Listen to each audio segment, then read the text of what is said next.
Well, we're real excited. The fact that you got it? Okay.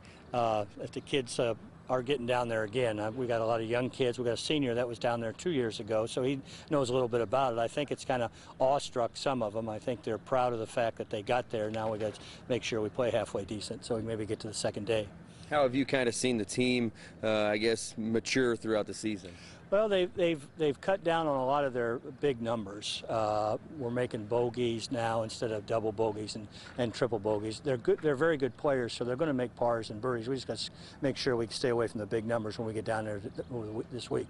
Yeah, how is it easier said than done? Oh yeah, oh yeah. I mean, you know, I'm sure they put a lot of pressure on themselves because we were down there in April and didn't play bad, but we didn't play great.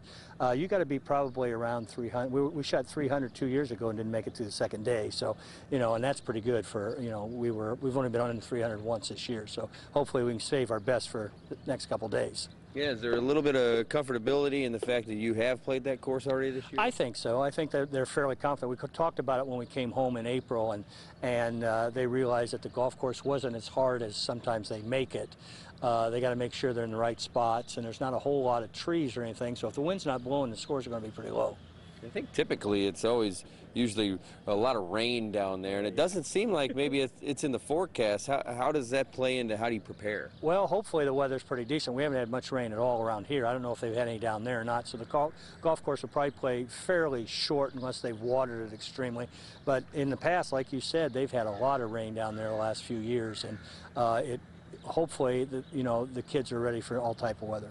How different is a state meet as compared to a sectional, regional, or conference meet? Well, I think, you know, I think really it should be the same, but I think the kids put a little more pressure on themselves because they know they want to play well and they know they can play well. It's just a matter if they can relax and get comfortable in their swing and everything that day. Just all about making it through day one? Oh, yeah, yeah. You just want to get through tomorrow so you can get to Wednesday, that's for sure, because you can't win if you don't get there. And obviously, you know, I think Carter would be your #1 player, but it seems like you have a good group of guys who all of them can kind of step up. Oh, yeah, you never know who's going to be low on this team. Carter's probably the most consistent we've had all year. You know, at times he's the low man, but he's not very high very often. So, you know, he kind of stabilizes the rest of them, I think, with his maturity and his experience really helps us. All right.